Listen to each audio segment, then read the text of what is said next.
everyone, this is Yana Smakula for SimonsSTM.com. Welcome back for another Yippee for Yana episode. In this video, I'm creating a see-through double fold card. This is a name I came up with myself, and I would love to hear your suggestions in the comments.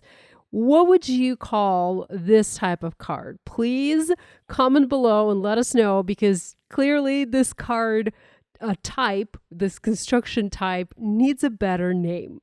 By the way, all supplies I'm using for this project are listed and linked in the video description below. So let's go ahead and get started. First, we're going to create the card base, work on the construction of the card, and then I will show you my way of decorating this card, although you can use any supplies you have in your stash to dress up this project.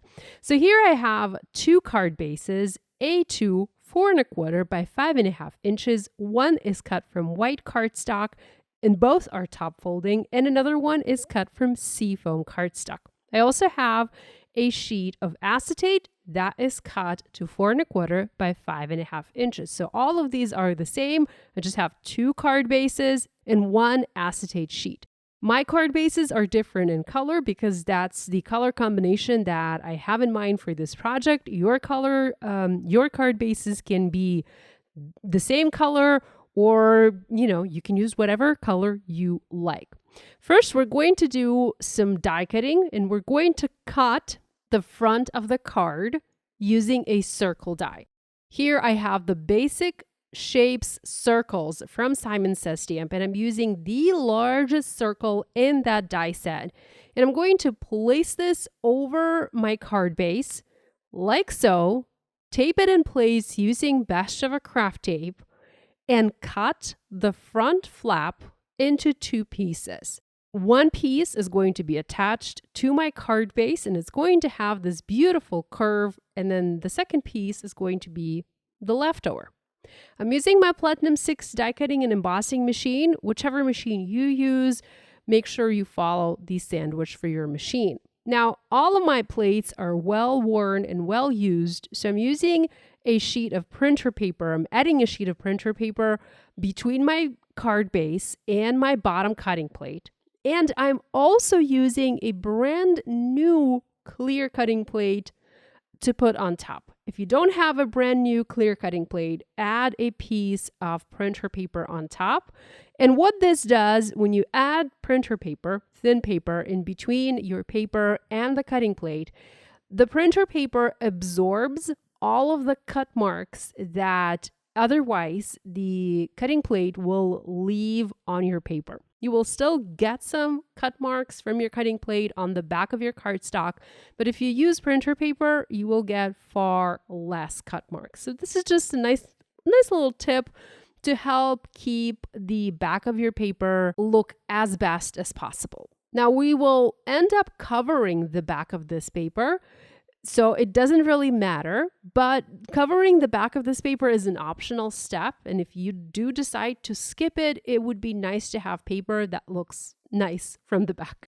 Okay, the second piece now, I have it on my cutting plate. I'm going to use that same circle die, again, tape it in place and create another partial circle cut from this paper. We're creating a bottom part of our panel. So the front panel of our card is going to be made up of three sections, two cardstock sections, and then one acetate section in the middle. And this is going to give us a beautiful see-through card front through which we will be able to see to the inside of our card. Now I'm using a circle die, but obviously you can use any other shape you have in your stash. It doesn't have to be a circle, it can be a rectangle. Also, if you don't have a die, you can use your paper trimmer. You can make cuts with a paper trimmer. You can cut a rectangle, just a strip, whatever works for you. I wanted to do a circle to have like this beautiful curve, so that's why I'm using a circle. Now, my die cutting machine still left some marks on my paper, and just now I was using a pencil eraser to erase those cut marks. Okay, let's go back to our pieces. So here I have my white card base. This is what it looks like now. I only have a partial flap, And I'm going to use that flap to adhere the clear acetate sheet from the inside. So I'm using double-sided tape. My card base is open.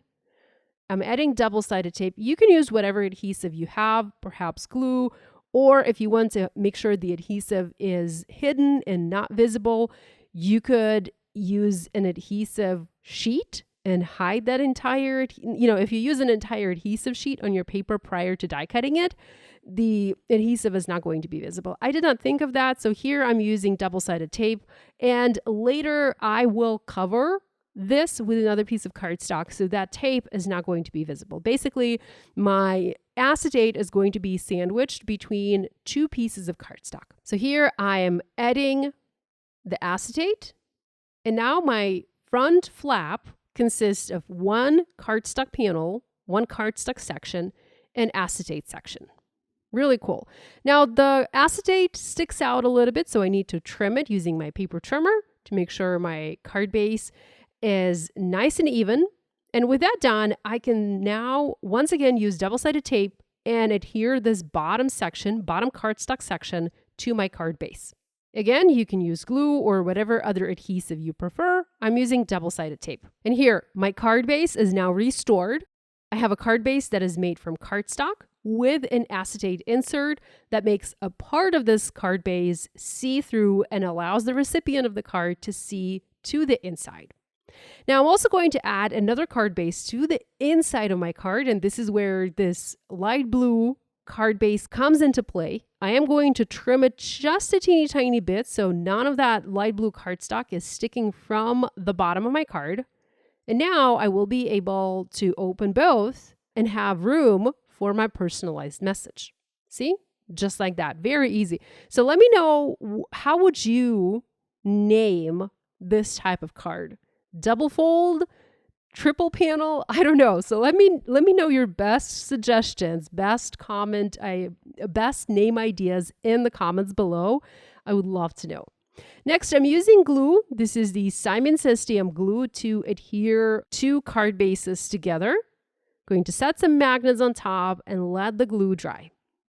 With this done, we can begin our stamping. So this was the basic card construction. Now you can decorate this card any way you like. I decided I would stamp a sentiment on the front of my card, and because I never have enough birthday cards, of course I'm stamping a birthday sentiment. This one comes from the Cassie Zilski Inside Greetings Birthday. Yes, this set is meant for the inside of the cards, but nonetheless, there's this one big sentiment that says, sending birthday wishes your way, that I am stamping on the front of my card. I'm using Misty Light and the Simon Says stamp VersaClair ink from Simon and Tsukineko in color Nocturne. It is a really beautiful, rich black ink color. And there we have our sentiment stamped. Now I'm using Misty Light. You can use any other stamp positioner tool. You can use a clear block, whatever works for you. I'm using Misty Light because my desk is super cluttered and I never have enough room on my desk. And this Misty Light seems to be smaller than the other stamping platforms that I have in my stash. So this works for my crafty setup. I'm also stamping a sub-sentiment on the inside of my card, and I'm trying to make sure that this is going to be hidden by the top semicircle flap. The sentiment that I'm stamping reads, "Happy birthday to one of the few people whose birthday I can remember without a Facebook reminder." Gotta love Kathy and all of her clever sentiments. This is something I can definitely relate to because I do have a few people like that in my life whose birthday I really can remember without a Facebook reminder or a Google Calendar reminder, because I do have both of those. So again, making sure that this sentiment is hidden and stamping that using the same black ink. I am double checking everything multiple times to make sure everything works. And there we have our card base with both sentiments stamped and still an entire panel on the inside of the card for a personalized message, should I want to write one. Next, I'm going to do additional stamping, and I'm using the beautiful Keep Palm stamp set. I'm going to stamp several leaves and flowers from this set, and because I will be coloring those using Copic markers, alcohol markers. I'm using a different kind of ink. This is Memento TUXEDO Black. This particular ink is alcohol marker friendly, and it is not going to bleed when it comes in contact with alcohol markers. So if you plan to do coloring using a specific coloring medium, make sure you select the right type of ink. Now, in addition to the foliage and the flowers and the leaves, I also want to stamp a beautiful butterfly. And here I have this gorgeous artsy butterflies stamp set. I picked one butterfly. It's a sideways butterfly that works really well for my card design, and I stamped that one as well. Next, we're moving on to coloring. I'm doing very simple coloring, flick style coloring, where I flick color onto the paper to create the illusion of texture in my colored images. I have, like I said, I'm using Copic markers. I'm using just a handful of colors. I'm not the best when it comes to Copic coloring, so I never use too many markers, and I also don't have a lot of markers. So the colors that I'm using are, I started with the RV00, next using RV13, and then RV09. So these are my 3 pinks to color the beautiful hibiscus flower. Oh, and I'm also using Y19 to color the flower center. Flick style coloring is very easy to master. You just need to add little flicks as you color and envision where you would see shadows and folds in a flower petal and add your flicks in those areas. I guess that would be the simplest way to put it. I've sped this part up quite a bit because I didn't want to focus too much on the coloring part of this video, but rather I wanted to show you the construction of the card base. I also used yellow to color that smaller flower, and I went with Y19. That was my dark yellow. And then I brought in another super light yellow from my stash. It's basically barely visible there. Next to color the leaves, I love a good Monstera leaf, and this is probably what drew me most to the stamp set. I used YG67, YG17, and YG03. Now, I colored the butterfly in the exact same way, although this probably was not the best method to color it, but I just wanted the coloring on this card to look cohesive on all of the elements. So here I used BG18, BG15, and BG11. Again, super simple, easy to do, and if you have not tried this before, give it a try. By the way, here is a look at all of the marker colors that I used for my coloring. You can take a screenshot of that if you want, or you can also check the video description or the coordinating blog post for all of the Copic markers. I did show some extra colors like YG07 and G19 because I was considering using those for the Monstera leaves, but in the end, I did not use them. Now, with the help of coordinating dies, which are available for all of these images, I cut them out and I've pre-planned the image placement on my card, and this is what we have.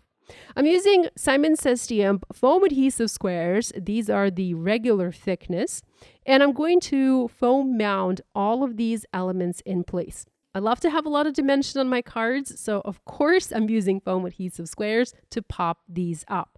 Now notice the Monstera leaf.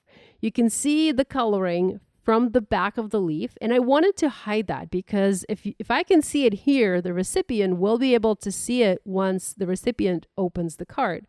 So I just used my die. I cut another shape from white cardstock, a blank shape, and I'm gluing the 2 shapes together. So this A is going to make my die cut sturdier. This is something that I often do for a lot of my die cuts. I didn't do that for this video, for this project. And B, this is going to hide that marker that was visible from the back of this die cut. By the way, the paper that I used for my coloring, this is Neenah Solar White 80-pound cardstock. If you were to use Neenah Solar White 110-pound cardstock, you would not have this problem. Also, Simon Says Stamp 120 or 130-pound cardstock is fantastic for coloring like this. Again, you would not have this problem if you used that type of cardstock. I just don't have any of those at the moment, so I used what I have, which is Neenah Solar White 80-pound. Next, I'm foam mounting the rest of the images, and as I'm placing them onto my card base, I'm making sure none of the foam adhesive goes outside the edge of that top semicircle, because if it does, I'll be able to see it from the inside, and that's not something that I want. Now, I also have another leaf and another flower on the inside panel, and I do want to add them here. In fact, you will see me adding a whole bunch of additional images, additional colored images. I went back to my stamp set, I stamped a bunch more, I colored a bunch more, and I added them all to this inside panel to create an additional tropical background here. So I really decorated this inside panel with the sentiment. Now, I also used the Simon Says Stamp Drawn Hearts die to die cut some funky looking hearts from the same Seafoam cardstock. I wanted to use some embellishments to decorate this card. I didn't want to add any gems or sequins. I wanted to use paper embellishments. And I really love the way this die looks. I really love the shape of the hearts that this die cuts. So I just cut a few, and here you saw me adding them onto my background here and there, just scattering them where it made sense to fill some gaps in my background. And here is the look at the card once finished. I have added the additional foliage to the inside flap or to the second flap. And again, you can see the first flap, the second flap, and then the inside of the card with the third flap where you have room for your personalized message. The card stands beautifully on its own. I also added additional semicircles from the inside of the card to cover up that foam adhesive, and I love the way this looks. So let me know in the comments below the name that you would suggest I use for this type of card. And also let me know if you're going to give it a try. I would love to know, but more importantly, I would love to see your take on this. If you end up making a project, please be sure to share it online and tag Simon Says Stamp and me. We'd love to see what you make. Thanks so much for joining me today. Love you guys, and I'll see you again next time. Bye.